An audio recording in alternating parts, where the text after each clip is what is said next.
Hello and welcome everyone. आप सभी का स्वागत है in the second lecture of life process. पहले लेक्चर में हम लोगों ने फोटोसिंथेसिस के केमिकल इक्वेशन और उसके इवेंट्स के बारे में पढ़ा है। तो आइए अब हम सेकंड लेक्चर शुरू करते हैं।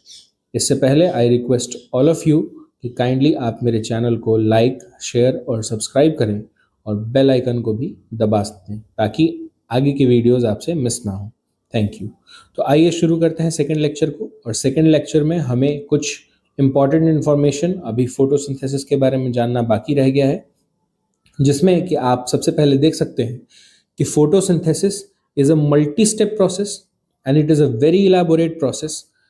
तो ये सारे के सारे इवेंट्स जो हमने पढ़े थे, like conversion of light energy into chemical energy, formation of hydrogen and oxygen molecule by the photolysis of water, and the third reduction of carbon dioxide to carbohydrate, ये सब के सब स्टेप्स एक साथ एक बार में नहीं होते हैं। ये स्टेप्स धीरे धीरे होते हैं, जिसके वजह से हमको जो है वो सिंथेसिस एक डिलेड रिएक्शन दिखता है। बट आप क्लास 10th में हैं और आपको जो है ये बिल्कुल शॉर्ट में और जनरल में समझाया गया है कि फोटोसिंथेसिस क्या होता है, but you should keep it remembered कि ये एक इमीडिएट प्रोसेस नहीं है। Now we will talk about the factors affecting photosynthesis, कि फोटोसिंथेसिस को कौन कौन से फैक्टर्स अफेक्ट करते हैं या कौन कौन से उसके इंपॉर्टेंट कंपोनेंट्स हैं। So the important components are carbon dioxide, water, light energy that is sunlight, and then there is chlorophyll। तो इन चारों को हम जानते हैं कि कार्बन डाइऑक्साइड हमें एयर से मिलता है because atmosphere has 0.03% of carbon dioxide in it. और हमें पता है कि ग्राउंड वाटर से वाटर और उसके साथ हमें मिनरल्स भी प्लांट को मिल जाता है। फिर इसके बाद लाइट एनर्जी, जो कि हमें सनलाइट से मिल जाती है because sunlight is the ultimate source of energy that is present in our earth। and the last one chlorophyll, ये एक पिगमेंट है जो लीफ में ऑलरेडी प्रेजेंट होता है। Photosynthesis can happen from the roots and stem also. तो हमें ये कंसिडर करके याद करके चलना पड़ेगा कि फोटोसिंथेसिस सिर्फ लीफ में नहीं होता, बट ये सच है कि फोटोसिंथेसिस की इंटेंसिटी सबसे ज़्यादा लीफ में होती। Most amount of photosynthesis leaf में होता है। So let's move forward. और these were the some information, यही कुछ इंफॉर्मेशन थे जो आपको जानने थे। अब आगे बढ़ते हुए we will know about guard cell and its function. अगर आप स्टोमेटा के बारे में थोड़ा बहुत जानते हैं, जो कि छोटे क्लासेस से आप पढ़ते हैं, दैट स्टोमेटा जो है it is like a opening. This opening is called stomata. तो स्टोमेटा के बगल में there are two bean shaped cells, उन्हें ही हम गार्ड सेल कहते हैं। This bean shaped cells opens and closes simultaneously whether it is needed to open or needed to closed। it is situated in one pair, इसकी संख्या 2 होती है, एक जोड़े में ये प्रेजेंट होता है। और हमें यह भी समझना पड़ेगा कि गार्ड सेल ही रिस्पॉन्सिबल होता है opening and closing of stomata के लिए, and stomata is responsible for the exchange of gases. So यहाँ पे हमने फोटोसिंथेसिस का मैक्सिमम हिस्सा कंप्लीट कर लिया है, and the last remains is the very important question and a very important section, that is cross section of leaf. अब इसे हमें समझने की आवश्यकता है। अगर हम एक लीफ को कंसिडर करते हैं तो लीफ में एक पॉइंटी टिप देखने को मिलती है जिसे हम एपेक्स कहते हैं। Then there is the blade, this blade और the margin that we call it, जिसको हम लैमिना भी कहते हैं। इसे हम लोग मार्जिन या फिर pallet, the whole pallet, because it looks like a plate. आप अगर देखेंगे तो ये पैलेट की तरह दिखता है, तो इसे हम मार्जिन या पैलेट कहते हैं। फिर उसके बाद हम लोग इसके बीच में जो है वो मिडरिब को ऑब्जर्व कर सकते हैं, वेन्स को ऑब्जर्व कर सकते हैं। You can have a very good diagram in your NCERT, you can refer the NCERT to understand this diagram. Then we can observe कि मिडरिब में there is presence of xylem and phloem that are the group of vascular bundle. Vascular bundle जो कि food और water के transport के लिए responsible होते हैं, इनका प्रेजेंस यहाँ पे आप हमें हमें दिखता है। देन इसके बाद there is a very significance information given यहाँ पर कि अगर एक छोटे से हिस्से को हम जूम इन करते हैं तो हमें क्या देखने को मिलेगा। तो हमें देखने को मिलेगा कि एक अपर लेयर होगी जिसको कि हम अपर एपिडर्मिस कंसिडर करेंगे। देन एक छोटी लेयर होगी जो कि नीचे होगी, उसको हम लोग लोअर एपिडर्मिस कंसिडर करेंगे। उसके बाद बीच में जिसको सी लेबल किया गया है, I will write it here, B is are chloroplast. These are the cells जिनके अंदर क्लोरोफिल प्रेजेंट होता है। And C is air spaces. Air spaces, इनके अंदर जो है जो भी गैस यहाँ से एक्सचेंज होना है ये एयर स्पेसेस में ही आकर रुकता है। These are the air spaces which are filled of air. And the last, that is D. D is our guard cell. D is the guard cell. We have to keep it remembered. ये काफ़ी बार PYQ में ये questions आते हैं labelling के लिए, तो ये एक बहुत ही इंपॉर्टेंट एस्पेक्ट है जो आपको याद रखना पड़ेगा। और यहाँ से आप पूरी मैकेनिज्म को समझ सकते हैं कि कैसे ये एपिडर्मल सेल जिनका काम है प्रोटेक्ट करना, उसके ऊपर एक वैक्स की छोटी सी क्यूटिकल लेयर होती है। फिर आप यहाँ देख सकते हैं कि क्लोरोप्लास्ट कैसे कॉलमनर अलाइंड सेल्स होते हैं। फिर उनके नीचे देयर आर लूज सेल्स जिनके बीच में एयर स्पेसेस होता है। And then there is two guard cell which is guarding a pore and this pore is known as stomata. तो आई होप कि आप इस चीज़ को समझ पाए हैं। लेट्स मूव फॉरवर्ड, आगे बढ़ते हैं। और आगे बढ़ते हुए now we will jump on to heterotrophic mode of nutrition.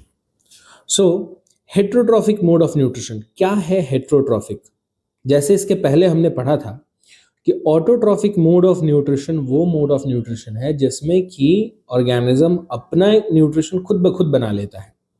But इसके ठीक opposite heterotrophic mode of nutrition एक ऐसा मोड ऑफ न्यूट्रिशन है जिसमें कि ऑर्गेनिज्म अपना भोजन बनाने का इनकेपेबल होता है। They are incapable of making their own food.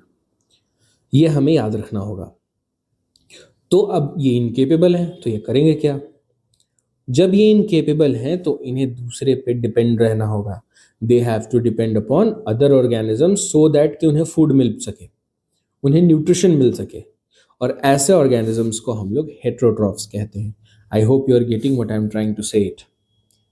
अब फिर से हम जब यहाँ पर देखेंगे तो क्लासिफिकेशन फिर से हुई है कि कैसे वो अपना फूड को ऑब्टेन करते हैं। उसके बेसिस पे we have 3 eating habits, sorry my bad, कैसे वो अपने फूड को ऑब्टेन करते हैं उस बेसिस पे we have 3 eating habits. And कैसे वो अपने फूड से जो है न्यूट्रिशन प्रोक्योर करते हैं उसके बेसिस पे we have the 3 modes of nutrition, heterotrophic nutrition developed. तो अभी ईटिंग हैबिट्स को अगर हम कंसीडर करें तो इनके बारे में आप बच्चों जो है छोटे क्लासेस में भी पढ़ते हैं, that this is herbivore, this is carnivore and this is omnivore. Herbivore जो कि ग्रास ईटर्स हैं, कार्निवोर जो कि फ्लैश ईटर्स हैं, और ओमनीवोर जो कि ग्रास और फ्लैश दोनों खा सकते हैं। हर्बीवोर फॉर एग्जांपल डियर, हिरण, या आपके घर पे बंधी गाय, भैंस, ये सब के सब ग्रास ईटर्स होते हैं। Then there are carnivores, small carnivores like cat, big carnivores like lion, they all are carnivores, they feed on flesh. And then there is omnivore, omnivore वो जो कि ग्रास और फ्लैश दोनों खाता है। हम लोग इसमें देख सकते हैं कि कैट भी एक एग्जाम्पल है, क्योंकि कैट को भी दूध पसंद होता है और कैट मछली भी खाती है।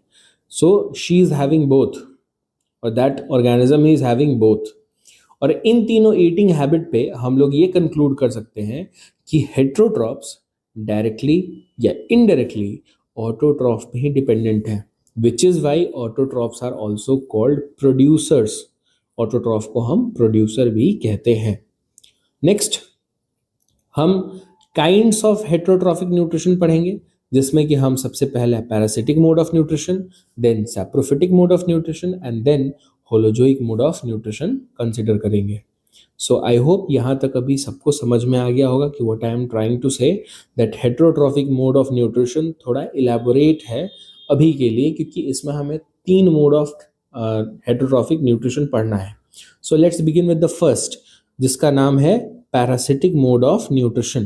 पैरासिटिक, इस मोड में होता क्या है आप देखिए, मैंने यहाँ एग्जाम्पल में ऑलरेडी समझाया है दैट गेस्ट, ये जो गेस्ट है इसको सिर्फ होस्ट से बेनिफिट चाहिए, इसको सिर्फ होस्ट से बेनिफिट चाहिए, इसको होस्ट को फायदा नहीं पहुंचाना है. होस्ट को घाटा हो, होस्ट को दुख पहुंचे, होस्ट को नुकसान हो, he doesn't or that doesn't care. For example, this lice doesn't care about human scalp, कि उसके सर में लगेगा, उसके सर में जो है खून निकले, उसके सर में न्यूट्रिशन ना मिले, बाल झड़ जाए, उससे कोई उसे फर्क नहीं पड़ता. तो एक ऐसी रिलेशनशिप जहाँ पे गेस्ट को तो बेनिफिट होता है बट होस्ट को लॉस होता है, ऐसे रिलेशनशिप को हम पैरासिटिक मोड ऑफ न्यूट्रिशन कहते हैं. इसका एक और एग्जाम्पल है वुड में लगे हुए टर्माइट, जिन्हें हिंदी में हम दीमक कहते हैं. हमें ये रिमेंबर करके रखना होगा कि termites are what, termites are parasites. Then there is cow and buffalo में लगने वाले टिक्स. टिक्स जब अगर काऊ में लग जाते हैं तो पहले वो बहुत छोटे होते हैं, बट आफ्टर अ वाइल जब वो काऊ के शरीर से, गाय के शरीर से जब वो खून और उसकी न्यूट्रिशन को खाते हैं, फिर उसके ब्लड को सक आउट करते हैं, तो धीरे धीरे वो बड़े हो जाते हैं. After a while they become painful for the cow. And last one that is अमरबेल, जिसे हम लोग कसकता या फिर अमरबेल कहते हैं, जो कि सारे के सारे दूसरे ट्रीज पे रहकर, क्योंकि इसकी जड़ नहीं होती है, ये दूसरी ट्रीज पर रहकर उनके न्यूट्रिशन से खुद को जो है फ्लरिश करता है और खुद की न्यूट्रिशन को पूरा करता है. These parasites are dependent upon the nutrition of the host and they harm the host. Remember it. ये अमरबेल भी अगर दूसरी पेड़ पे लग जाए तो दूसरे पेड़ को ग्रो नहीं करने देता. That we have to keep it remembered. Next.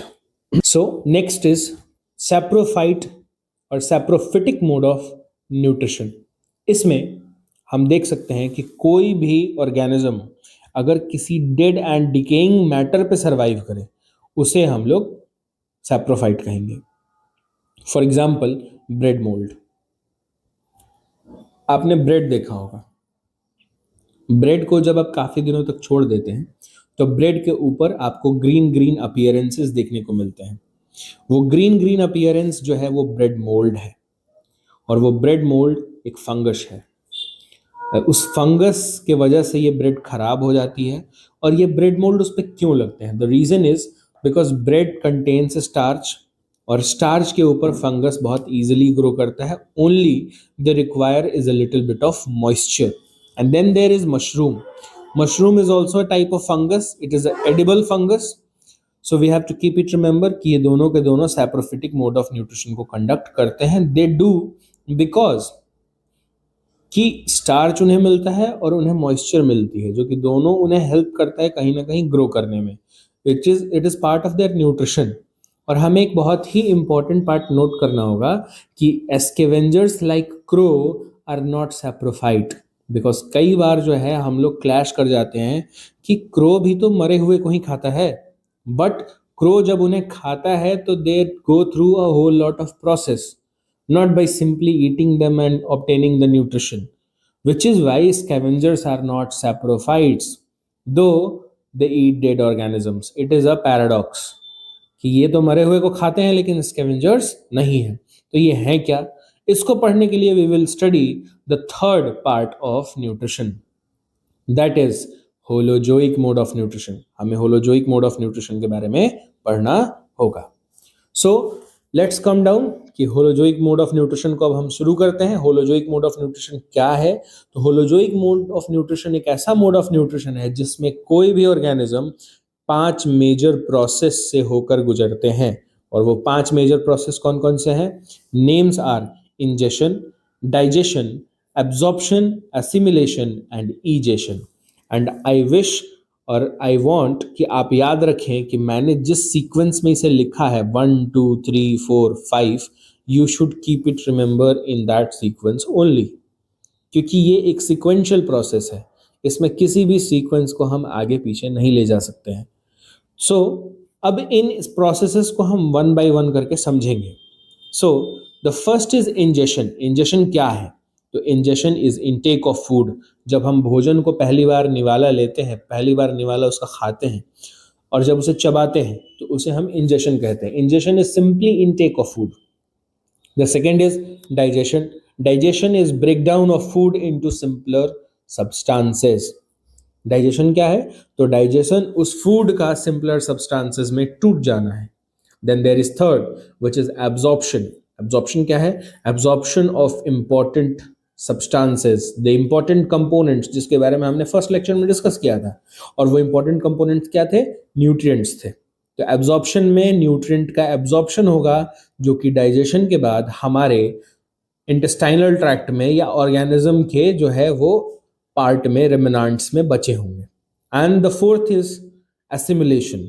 जब उन न्यूट्रिशनल प्रोडक्ट को हमारा बॉडी या ऑर्गेनिज्म का बॉडी किसी भी यूजफुल वर्क में यूज करेगा तो उसे हम एसिमिलेशन कहेंगे। And the last is egestion. Egestion is a process जिसमें कि डाइजेशन के बाद जो भी टॉक्सिक सब्सटेंस बच चुका है उस टॉक्सिक सब्सटेंस को बॉडी से बाहर एक्सपेल करना। सो एक्सक्रीशन या इजेशन, इजेशन को हम एक्सक्रीशन कंसिडर कर सकते हैं in case of digestive system, because यहाँ पे सब्सटेंस बॉडी से एक्सपेल आउट हो रहा है एंड ये सब्सटेंस हमारे बॉडी के लिए टॉक्सिक है। It is a nitrogenous waste and which our body should not keep, which is why it has been defecated out every day, every morning, or whenever somebody feels the urge to. Now let's move forward. आगे बढ़ते हैं और आगे बढ़ने के बाद we will consider the two main aspects. The first is कि हम holozoic nutrition एक unicellular में पढ़ेंगे and the second is हम holozoic nutrition the most complex organism on this earth, that is us humans, उनके बारे में पढ़ेंगे। So let's begin with holozoic nutrition in amoeba. Amoeba में होलोजोइक न्यूट्रिशन को पढ़ने के लिए बच्चों these are my hand written notes और I request you all to kindly study it. आपको जहां आवश्यकता पड़े आप पॉज करिएगा, पॉज करके आप उसकी स्क्रीनशॉट ले लीजिएगा और वहां पढ़िएगा। These are my hand written notes. आप इसको पढ़ सकते हैं। These are enough for the board examination and I just say board examination. NCERT में इसके अलावा और कुछ भी नहीं लिखा। So let's move forward. देखते हैं होलोजोइक मोड ऑफ न्यूट्रिशन में हम लोग अमीबा को अब पढ़ने वाले हैं। Amoeba is a irregular shapeless organism. It is a single celled organism. It can be found very commonly on our earth और हम अभी अमीबा को पढ़ने वाले हैं। अमीबा जो कि सिंगल सेल्ड ऑर्गेनिज्म है, ये अपने बॉडी से ही जब ये फूड पार्टिकल को ऑब्जर्व करता है तो अपने बॉडी से ये इरेगुलर वे में दो फॉल्स फीट जैसे स्ट्रक्चर्स, जैसे कि आप यहाँ देख सकते हैं और यहाँ देख सकते हैं, ये फॉल्स फीट लाइक स्ट्रक्चर्स को बनाकर इस फूड पार्टिकल को चारों तरफ से घेरता है और इस पूरे प्रोसेस को हम कहते हैं इनगल्फिंग। क्या कहते हैं? इनगल्फिंग। इनगल्फिंग का मतलब क्या है कि अमीबा जैसे फूड पार्टिकल को सेंस करेगा, उस फूड पार्टिकल को स्यूडोपोडिया जो कि उसकी फॉल्स फीट है, उस फॉल्स फीट के माध्यम से चारों तरफ से घेर लेगा और घेर कर उसे इनक्लोज कर देगा। और इनक्लोज किस में करेगा? एक फूड वैक्यूल में, और ये वैक्यूल उसकी बॉडी का पार्ट होगा। एंड नाउ जब उसने वैक्यूल में उसे घेर लिया है, देन यहाँ पर digestive enzymes comes out. This digestive enzyme comes out from the lysosomal body inside the amoeba and digest it on a whole. और डाइजेस्ट करने के बाद जो है वो इसके बॉडी में एब्जॉर्ब हो जाता है, एसिमिलेट हो जाता है। लास्ट में वेस्ट भी जो है इसकी बॉडी से दिस वैक्यूल के थ्रू ही बाहर आती है। बिकॉज आपने क्लास 9 में वैक्यूल के फंक्शन को पढ़ा है कि कभी वैक्यूल फूड की रिजर्व की तरह काम करता है, कभी फूड गैस को ट्रैप करने के लिए, सॉरी माय बैड, कभी वैक्यूल जो है वो गैस को ट्रैप करने के लिए यूज किया जाता है, कभी वैक्यूल जो है वो सिर्फ और सिर्फ वाटर को रखने के काम आता है, कभी वैक्यूल जो है वो एक्सक्रीटा यानी कि वेस्ट को बाहर निकालने के लिए यूज होता है। इसी तरह से यहाँ पर वैक्यूल का काम फूड को रखना भी है, और जब फूड डाइजेस्ट होकर यूज हो जाए तो जो फूड के रेमनांट्स, जो रिमेन्स बचे हुए हैं, उन रिमेन्स को यहाँ से बाहर एक्सपेल आउट करना भी है। आपको ये समझना पड़ेगा, फूड इसी वैक्यूल से अंदर गया था, इसी वैक्यूल से बाहर भी जाएगा। जब फूड अंदर गया था उसको हमने इंजेशन कहा, जब यहाँ पे डाइजेस्टिव एंजाइम्स ने आकर इस पे एक्ट किया उसको हमने डाइजेशन कहा, जब यहाँ पे इसकी एब्जॉर्प्शन हुई, टुवर्ड दिस साइड एब्जॉर्प्शन हुई, तो इसे हमने एब्जॉर्प्शन कहा। जब अमीबा की बॉडी ने जो है इसे यूज किया, देन इट इज एसिमिलेशन। और लास्ट में जब वेस्ट को बाहर फेंका गया तो इसे हम ईजेशन कहेंगे। तो यहाँ पे हम अमीबा में भी नोट डाउन कर सकते हैं कि amoeba is also a holozoic mode of nutrition करने वाला organism. Again we will look on to the next one, that is paramecium. Paramecium को भी हम देखें तो पैरामीशियम तो सबसे पहले बड़ा ही फनी डायग्राम है कि ये बिल्कुल ऐसा लगता है कि आपने जैसे चप्पल जो है आपने देखी हो तो चप्पल के जैसा ये लगता है। इसकी बॉडी पे बहुत ही पतले पतले माइन्यूट स्ट्रक्चर्स होते हैं, which you can C right here, कि आप सीलिया को देख सकते हैं। सीलिया जो है वो बिल्कुल ही माइन्यूट माइन्यूट सा स्ट्रक्चर है। और इसका काम क्या है, इसको आपको समझना पड़ेगा कि इसका काम क्या है। अगर जस्ट सपोज कि अगर इसने फूड को यहाँ सेंस किया और फूड यहाँ पर इसकी बॉडी पर अटैच हो गया, तो इन सीलिया का वर्क है कि ये फूड को ट्रैवल कराएंगे इस तरफ यहाँ से, और यहाँ ट्रैवल करवा के ये जो ग्रूव है, दिस ओरल ग्रूव, अब वो इधर से ट्रैवल कराएं या इधर से ट्रैवल कराएं, that's up to them, that's up to them. But ये ट्रैवल करवा के उसे ओरल ग्रूव तक ले आते हैं, और ओरल ग्रूव से जैसे ही ये अंदर एंटर लेता है, then again the whole process starts. This entry in oral groove is ingestion. So ये इंजेशन यहाँ शुरू करता है, फिर अंदर डाइजेशन, एब्जॉर्प्शन, एसिमिलेशन करता है, और lastly the waste is expelled out, और उसको हम लोग क्या कहते हैं, इजेशन कहते हैं। इसी के बारे में यहाँ लिखा भी है, you can see it, you can watch it, और अगर आपकी रिक्वायरमेंट हो then you can just take a screenshot of it. Now let's move forward, आगे बढ़ते हैं, और आगे बढ़ने के बाद we will study about nutrition in human beings. तो लेट्स बिगिन विथ कि अब न्यूट्रिशन इन ह्यूमन बींग्स को हम पढ़ने जा रहे हैं कि ह्यूमन बींग्स में न्यूट्रिशन कैसे होता है। तो हमें पता है कि human beings are the most complex organism on this earth, क्योंकि हमारे पास हर एक प्रोसेस को करने के लिए एक डेडिकेटेड ऑर्गन सिस्टम है। तो इस ऑर्गन सिस्टम को हम यहाँ पे क्या कहेंगे, डाइजेस्टिव सिस्टम। क्या कहेंगे बच्चों, डाइजेस्टिव सिस्टम। आप देख सकते हैं कि डाइजेस्टिव सिस्टम किन किन चीजों से बना हुआ है। This cavity is known as buccal cavity, this cavity is known as buccal cavity. और बकल कैविटी से जब हम आगे जाते हैं तो एक फूड पाइप ओरिजिनेट होती है, जैसे कि इसोफेगस कहा गया है। फिर इसोफेगस से जैसे ही हम नीचे ट्रैवल करते हैं तो इसके यहाँ पर आपको जो है एक जे शेप का स्ट्रक्चर दिखता है, जिसे कि हम स्टमक कहते हैं। फिर इसी स्टमक के साइड बाय साइड हमें अपने बॉडी का सबसे लार्जेस्ट ग्लैंड देखने के लिए मिलता है, जिसका नाम है लिवर। जिसका क्या नाम है, लिवर। और इसी लिवर के नीचे the storage house of bile juice देखने को मिलता है, जिसका नाम है गॉल ब्लैडर। और ये स्टमक, जब हम आगे बढ़ेंगे तो स्टमक जो है वो नीचे की तरफ जाता है, जो कि एक हाइपर क्वाइल्ड लूप में जाता है, जिस लूप को हम कहेंगे स्मॉल इंटेस्टाइन।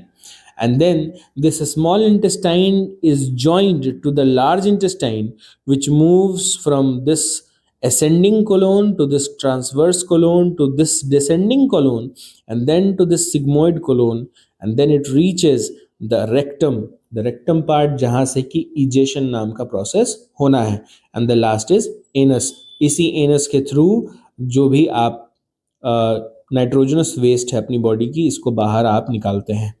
तो यहाँ पे आप सबसे पहले समझिए कि कहीं ना कहीं ये आप समझ पा रहे हैं कि this is a whole tube, ये पूरी की पूरी एक ट्यूब है जो कि बिना कहीं क्लोजिंग के कनेक्टेड है।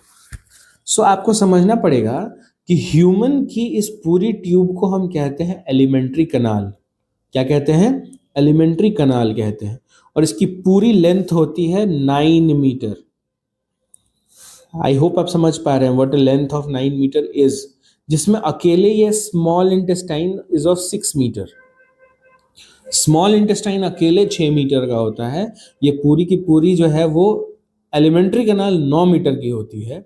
और इसके बाद हम लोग को पढ़ते हैं आइए पढ़ते हैं कि क्या कैसे होता है। हम तो 5 स्टेप जानते हैं पहले से कि सबसे पहला स्टेप जो है वो इंजेशन है, सेकेंड स्टेप डाइजेशन है, third step assimilation, fourth step sorry third step absorption, fourth step assimilation and fifth step is egestion. आइए इन सबको हम पढ़ते हैं। सो लेट्स बिगिन विथ कि बकल कैविटी जहां पे हम इनटेक को फूड करेंगे तो वहां क्या होगा। In mouth we intake food which is called ingestion. जब हम खाना खाते हैं तो हम भोजन लेते हैं और भोजन लेने के बाद यहाँ पर एक एंजाइम निकल के आता है इन अ फॉर्म ऑफ लिक्विड। उस लिक्विड को हम सलाइवा कहते हैं और उसमें जो एंजाइम होता है उसे हम सैलिवरी अमाइलेज कहते हैं। तो आप यहाँ पे देख सकते हैं कि सैलिवरी अमाइलेज जो कि सलाइवा से आ रहा है उसका फंक्शन क्या है। It converts starch into sugar. This is a very important chemical equation जो कि आपको याद रखना है डाइजेशन सिस्टम के पॉइंट ऑफ व्यू से, कि माउथ में एक केमिकल इक्वेशन होता है जिसका नाम क्या है कि starch is converted into sugar and it happens through saliva. Saliva में भी क्या होता है, salivary amylase. Salivary amylase helps in digestion of starch. आपको ये समझना पड़ेगा। And let's move forward. अब फूड को जब यहाँ पे चबा लिया गया है तो फूड अब यहाँ से नीचे की ओर ट्रैवल करेगा थ्रू इसोफेगस, और इसोफेगस में एक बहुत ही इंपॉर्टेंट मसल प्रेजेंट होता है। उस इंपॉर्टेंट मसल का नाम क्या है, स्फिंक्टर मसल। क्या नाम है, स्फिंक्टर मसल या स्फिंक्टर मसल। इस स्फिंक्टर मसल का काम ये है कि इसका काम ये है कि ये रिदमिक कॉन्ट्रैक्शन एंड रिलैक्सेशन के लिए रिस्पॉन्सिबल है। ये बार बार ऊपर से नीचे वेव की तरह जो है रिदमिक कॉन्ट्रैक्शन और रिलैक्सेशन करता है, ताकि फूड जिसको यहाँ पे कंज्यूम किया गया है वो यहाँ से जो है वो नीचे की तरफ जाते हुए इस स्टमक में यहाँ पहुँच जाए। ठीक है, I hope you are getting what I am trying to say. और यहाँ पे जब हम भोजन को चबाते हैं तो इस चबाने के लिए एक टेक्निकल वर्ड है, एक बायोलॉजिकल वर्ड है जिसको हम ई मैस्टिकेशन कहते हैं। V E masticate the food. So let's move forward, आगे चलते हैं और आगे चल के स्टमक में देखते हैं कि स्टमक में क्या हो रहा है। इन स्टमक जैसे ही भोजन पहुंचता है तो यहाँ के गैस्ट्रिक ग्लैंड से जो है वो HCl का रिलीज होने लगता है। HCl, one of the strongest acid possible, that is hydrochloric acid. Hydrochloric acid का जो है वो सिक्रेशन होने लगता है। आपको समझना पड़ेगा कि हाइड्रोक्लोरिक एसिड दुनिया में one of the strongest acid है। The three strongest acid जिसको आप पढ़ते हैं, the first is hydrochloric acid, the second is sulfuric acid and the third is nitric acid, HNO3। तो आपको समझना पड़ेगा कि hydrochloric acid is one of the most strongest acid present in the world and it is found inside a gut of a human being. और इसका काम क्या है, it sterilizes and makes the medium acidic. खाने में जो भी bacterias वगैरह प्रेजेंट हैं उन सबको ये नॉर्मलाइज कर देता है, स्टेरिलाइज कर देता है, जो कि एसिडिक मीडियम को नहीं झेल पाते, और फिर ये पूरी मीडियम को एसिडिक बना देता है। बट अब दुनिया में सबसे तगड़ा एसिड है तो इससे हमें हमारे स्टमक की इनर लाइनिंग को बचाना भी है, तो वहाँ पे एक एडिशनल सिक्रेशन होती है, किसकी, म्यूकस की। म्यूकस की एडिशनल सिक्रेशन होती है और म्यूकस क्या करता है कि म्यूकस उसके निचले हिस्से को, the inner part, this area, this inner lining of stomach is protected via mucus, ताकि जब HCl उसके ऊपर आए तो उसी के ऊपर रहे, वो लाइनिंग ऑफ स्टमक को खराब ना करे। लेकिन अगर किसी इंसान की बॉडी में म्यूकस नहीं बनेगा तो हाइड्रोक्लोरिक एसिड जो है उसकी लाइनिंग ऑफ स्टमक को धीरे धीरे कोरोड कर देगा, because hydrochloric acid is corrosive in nature. ये आपको याद रखना पड़ेगा। So let's move forward. HCl जैसे रिलीज होता है तो HCl का काम होता है to make the medium acidic, and as soon as the medium turns acidic वहां पे तुरंत सिक्रेशन होती है, किसकी, एंजाइम की, जिस एंजाइम का नाम है pepsin. The second enzyme which is secreted here is pepsin. You can C right here, हमने यहाँ पे लिखा भी है कि when the medium turns acidic gastric juice that is pepsin is triggered and it leads to digestion of protein। और यहाँ पे प्रोटीन की डाइजेशन शुरू हो जाती है कब, जब मीडियम कैसा होगा, acidic. when medium is acidic this protein is turned into peptone, and again this peptone is turned into amino acid, and it all is done by one enzyme, which enzyme is called pepsin. Pepsin जो है एक protein digesting enzyme है जो कि सिर्फ और सिर्फ acidic medium में वर्क कर सकता है. It can not act in basic medium. So we have to keep it remembered and it is a very important question. बार बार ये क्वेश्चन पीवाईक्यू में पूछे जाते हैं. सो प्रोटीन की पार्शियल डाइजेशन तो स्टमक में हो गई. अब इसके बाद क्या होगा? तो प्रोटीन की पार्शियल डाइजेशन के बाद जो पूरा फूड है, अब इस फूड को डाइजेस्टेड नहीं, हम सेमी डाइजेस्टेड फूड कहेंगे, और इसे हम एक टेक्निकल वर्ड देते हैं जिसे हम लोग चाइम या फिर काइम कह सकते हैं. I don't know the exact pronunciation, but आप इसको कंसिडर कर सकते हैं. और इसको अब धीरे धीरे ट्रांसफर किया जाएगा bit by bit to the small intestine. ये स्मॉल इंटेस्टाइन में धीरे धीरे पहुंचेगा, और स्मॉल इंटेस्टाइन में जैसे जैसे जाएगा वैसे वैसे वहां पर लिवर से बाइल जूस की एंट्री होगी. लिवर से बाइल जूस की एंट्री होगी. आप इस डायग्राम में देख सकते हैं कि जैसे इस स्टमक से आगे की तरफ बढ़ता है, let me clean it for you, कि जैसे इस स्टमक से ये फूड आगे बढ़ता है वैसे ही यहाँ पे जो ये गॉल ब्लैडर से जो है वो कॉमन बाइल डक्ट है, दिस सीबीडी, यहाँ से ही लिवर की एडिशन शुरू हो जाती है. And this bile juice will turn the medium back to basic. Medium को कैसा बना देते हैं? वो बेसिक बना देते हैं. और मीडियम बेसिक होने से दो वर्क होता है, that is further digestion of protein and emulsification of fat, जिसको कि हम यहाँ पर अब कंसिडर करने वाले हैं. आप देखिए कि जैसे ही मीडियम बेसिक होता है, देन अगेन एक और इम्पॉर्टेंट ऑर्गन ऐड हो जाता है जिसका नाम है पैनक्रियाज. पैनक्रियाज एक एक्सोक्राइन ग्लैंड की तरह यहाँ पर एक्ट करेगा, जो कि डक्ट से सिक्रेशन देता है, और यहाँ पर जो वो सिक्रीट करता है उसे हम पैनक्रियाटिक जूस कहेंगे. It is a full combination of many intestinal juices, जिसमें कि हमको प्राइमरीली दो के बारे में जानना है फॉर दिस क्लास 10th. जैसे कि first is trypsin and the second one is lipase. Trypsin जो है वो बेसिक मीडियम में ठीक वैसा ही काम करता है जैसे कि पेप्सिन ने किया था. पेप्सिन ने जैसे प्रोटीन को तोड़कर अमीनो एसिड बनाया था एसिडिक मीडियम में, ट्रिप्सिन वैसे ही प्रोटीन को तोड़कर अमीनो एसिड बनाएगा, but it is done in basic medium. और ये बेसिक मीडियम किसकी वजह से बना है? लिवर की वजह से, लिवर से निकलने वाले बाइल की वजह से. And the second one is कि जिस फैट को इमल्सिफाई किया था लिवर के द्वारा निकले हुए बाइल जूस ने, उस इमल्सिफाइड फैट को लाइपेज ने डाइजेस्ट कर दिया. You can see it right here. And lipase ने जो है इस इमल्सिफिकेशन में फैट को टर्न कर दिया है फैटी एसिड्स में और ग्लिसरॉल में. और यहाँ हम देख सकते हैं कि स्मॉल इंटेस्टाइन में final digestion of food is done. और इसी स्टेज पर जब फाइनल डाइजेशन हो जाती है तो थर्ड स्टेप शुरू होता है, दैट इज एब्जॉर्प्शन. और स्मॉल इंटेस्टाइन में ही फिंगर लाइक स्ट्रक्चर प्रेजेंट होता है जिसको कि हम लोग विल्ली कहते हैं या विलाई कहते हैं. और ये फिंगर लाइक प्रोजेक्शन जो है वो पूरे के पूरे न्यूट्रिएंट्स को एब्जॉर्ब करता है. देन अ क्वेश्चन अराइजेस कि बताइए कि ये फिंगर लाइक प्रोजेक्शन क्यों है? Why is it not normal? ये ट्यूब लाइक क्यों नहीं है? वहाँ पे मल्टीपल फिंगर्स क्यों, फिंगर लाइक प्रोजेक्शन देने की क्यों आवश्यकता थी? So now just let me show you a diagram which I have kept it here.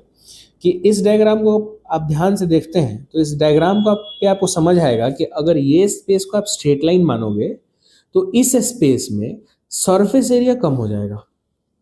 और अगर इसे आप फिंगर लाइक स्ट्रक्चर आप देखते हो तो this gives you a larger surface area for absorption. तो यहाँ पर एब्जॉर्प्शन ऑफ न्यूट्रिएंट्स जो है वो काफ़ी अच्छे से होने वाली है. ठीक है, जब आप बड़े क्लासेस में जाओगे तो यू विल स्टडी कि कैसे जो है यहाँ पे लैसिटल से यहाँ पर जो है वो फैट का एब्जॉर्प्शन होता है जो कि लिम्फ के द्वारा ट्रांसफर किया जाता है, जो कि आपको थर्ड पार्ट ट्रांसपोर्टेशन में थोड़ा बहुत पढ़ने के लिए मिलेगा. But let's go back to our space. हम चलते हैं क्योंकि अभी हम 10वीं क्लास में हैं तो 10वीं क्लास के हिसाब से ही पढ़ेंगे. So now absorption has taken place. Absorption तो हो गया.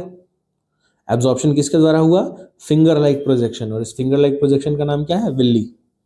और विल्ली ने जो है वो 100% एब्जॉर्प्शन किया है. और एब्जॉर्प्शन में जो छूट गया अब वो आगे की तरफ ट्रांसेंड करेगा और ट्रांसेंड करके कहाँ पहुंचेगा, लार्ज इंटेस्टाइन में। और लार्ज इंटेस्टाइन में एब्जॉर्प्शन ऑफ वाटर होता है, जो भी एक्सेस वाटर प्रेजेंट है उसको एब्जॉर्ब कर लिया जाएगा हमारी बॉडी के द्वारा, और हमारी बॉडी उसको अच्छे से एब्जॉर्ब करने के बाद जो है जो बच जाता है that is the nitrogenous waste, और उस वेस्ट को जो है वो आगे एक्सपेल आउट कर देती है। नाउ लेट्स मूव फॉरवर्ड, और आगे हम लोग अब इसको जल्दी जल्दी सम अप करते हैं। अब हम लोग अगर देखेंगे यहाँ पर, तो लार्ज इंटेस्टाइन में जो एब्जॉर्प्शन हो गया है, लार्ज इंटेस्टाइन में एब्जॉर्प्शन के बाद जो फूड है उसको रेक्टम तक पहुंचा दिया जाता है, रेक्टम तक उसे आगे पुश कर दिया जाता है, और इस रेक्टम के पास दिस एक्स्ट्रा फूड नहीं, जो अनडाइजेस्टेड फूड है, नाइट्रोजनस वेस्ट है, वो कलेक्ट होता है। एंड अगेन लास्टली आपके एनस में भी, जैसे आपके सोफेगस में और जैसे आपके सोफेगस में स्फिंक्टर मसल था, वैसे ही आपके एनस और रेक्टम में भी जो है वो स्फिंक्टर मसल होता है, जो कि इजेशन में हेल्प करता है। जैसे ही आप जब वहाँ पे कलेक्शन ऑफ नाइट्रोजनस वेस्ट हो जाएगा एट रेक्टम, तो आपको अर्ज फील होगी टू गो एंड डिफिकेट। आप जाएंगे और जाकर डिफिकेट जब करते हैं तो इस समय भी पेरिस्टालसिस नाम की जो है वो एक रिदमिक कॉन्ट्रैक्शन, पेरिस्टालसिस नाम की एक रिदमिक कॉन्ट्रैक्शन आपकी बॉडी में होती है। बिना इस पेरिस्टालसिस के जो है वो पॉसिबल नहीं हो सकता है कि आपकी बॉडी से कोई भी चीज़ बाहर निकले। This peristalsis must occur. और यहाँ पे आप देख भी सकते हैं, मैंने नोट भी कर दिया है, sphincter muscle is present in esophagus as well as in anus, and both performs peristalsis. And what is peristalsis? Peristalsis is rhythmic contraction and relaxation. I hope आपको ये सब कुछ समझ आया है, and this will be the end of my second lecture, and I once again request you all कि kindly आप like, share और सब्सक्राइब करिए। Devanshu Shekhar signing off. Thank you very much.